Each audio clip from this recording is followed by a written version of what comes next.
Talisay, kawalay midwife sa Barangay Manipis, nakaapekto sa kampanya sa barangay batok sa dengue. Sugod sa Enero, adunay tulo ka mga kaso sa dengue sa maong barangay. Si Chelo Valiana sa report. Apektado ang pagpaatiman sa mga nagsabak sa Barangay Manipis ug sa pagsabwag sa mga pamaagi aron kalikayan ang pagtakboy sa dengue. Subay niini gihangyo na ni Kapitan Joselito Laurente si Mayor Samsam Gulyas nga magdestino og midwife sa ilang barangay. Nami kaso sa dengue karong 2020 murag tulo ka lang. Tingali kuwangan po dissemination kay mo lagi na kuwangan mi wala mi midwife.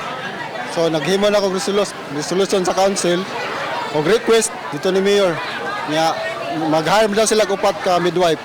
Maayo na lang ato sa pagpadayon sa aksyon agad sa dakbayan sa Barangay Manipis.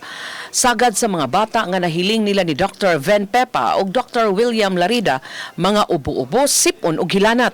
Susama usab diini ang mga sagad nga gipamati sa mga bata nga nahiling ni Dr. Kathy Piedad. Hinuon taas nga presyon sa dugo, diabetes o sakit-sakit sa tuhod ang gipamati sa mga senior citizen. Gipasabot ni Laurente nga dako kaayong ikatabang sa aksyon agad sa dakbayan alang sa iyang katagi barangay. Mupliti pa og tag 50 pesos sa motor alang ni atong gustong mulugsong aron lang magpatambal.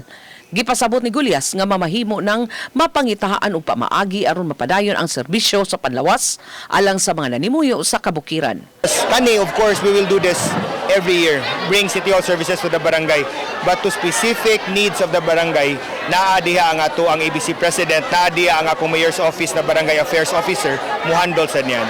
Sa aksyon agad, gitapukan usab ang nagpadayon nga registration sa Talisay, Comelec. Uban ni Renante Quiñones, Chelo Valiana, Balitang Bistak.